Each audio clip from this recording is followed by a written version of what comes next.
goodness. So there's nothing, those of you that are in the close to 50, over 50 category probably remember Reader's Digest.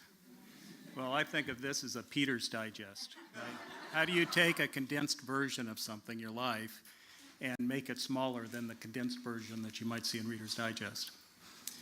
And then to top it all off, it's better when you change what you're going to talk about and think about the day before your event. So I have some notes here. I may have to refer to them. So I've been very fortunate in my life, but not a fortune. So my mother graduated from high school, but my father did not finish school. My stepdad did not finish school. My dad was a fireman. My parents were divorced when I was 4 years old. My stepdad was a meat cutter at Safeway for 45 years plus. But we always had the essentials of life. We always have food. As I said, my stepdad worked at Safeway as a meat cutter. We always had a home to live in, even though we moved several times as I was growing up. We always had food, shelter, and clothes, I'm sorry. We always had clothes, even though we bought them once a year, usually a size or two bigger than what we needed so we could grow into them during the year, and they'd be patched throughout the year. I was the oldest of three boys, so my brothers got my hand-me-downs, and I got more of the new clothes than they did. But when I got drafted in 1968 during the Vietnam War. And one of the memories that I have was from my drill sergeant in basic training. And he said there's three things in life: wine, women, and road marches. So we never got to experience the wine or the women, but we learned well all about road marches. And as I think about the fabric and tapestry of life, the things in it for me, I put into kind of acronym I call APPLES. So there's activities that we're involved with, the schools that we go to, the sports that we're involved with, the arts, the music, all those things that we do day to day as we're growing up. And the people that we're involved with, our parents, our friends, our teachers, those people that we come in contact with every day. The places that we go. When I was growing up, I did not have the opportunity to travel much.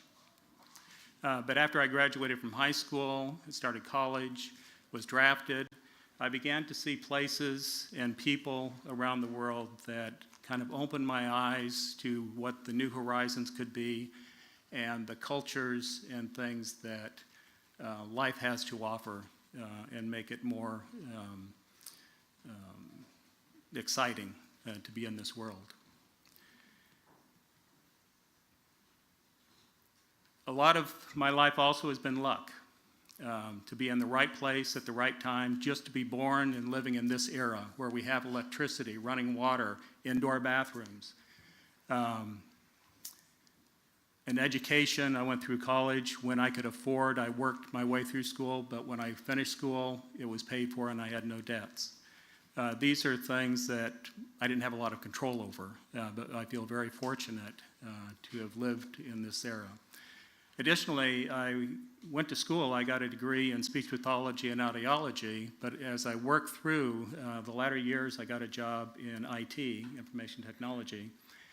And that period of time also, 60s, 70s, was when the IT world was really booming and starting to grow. So I ended up with a career in IT rather than what my college degree was in. And that has been, I feel very fortunate about that as well. The events of our lives, the weddings, the childbirths, deaths, graduations, all these things that we participate in as family and friends are part of what give flavor and memories to our lives. And then finally, the sharing. No matter what you do, it's who you share your life with and experience these things with that really brings life together for me anyway, and adds the vitality and the just the overall experience together. So what would I tell myself, though, now? What advice, what things would I do? What would I do differently? I guess the one thing I would say is that even though I was born with a fairly good intelligence, I had a very low self-esteem, very low lack of confidence. And this flavor, the things that I didn't do, I was afraid to try new things. I was afraid to experience things. I was afraid to meet new people. And so one of the things I would tell myself if I could do it over is to try to have a little more confidence and try things, especially when it comes to meeting people and choosing partners in my earlier life. The second thing would be to have a plan for life. I pretty much took life as it came, but I think having a plan and choosing some direction in some things would have given me even more better experiences and more flavors and things in my life than I had. And when it comes to death, I really don't think about it that much, but there was a time when I've suffered from depression throughout my life. There was a period when I decided to divorce my wife of 25 years. I had 4 children, and as part of making that decision, I was afraid of what it would do to them. And I prayed and hoped that our bond would be strong enough to overcome this turmoil. I was totally involved in work and in raising my children. I was a scoutmaster. I was in the PTA. I was a local church leader. I took them to all of their activities, sports activities, soccer, basketball, baseball. And so I just prayed that that bond would be strong enough to overcome what was tearing the family apart. And this all, and I suffered from depression periodically throughout my life. And one day after driving in the evening, I just felt overwhelmed with loss, with failure, with a lack of value as a person in this world. And I stepped on the gas.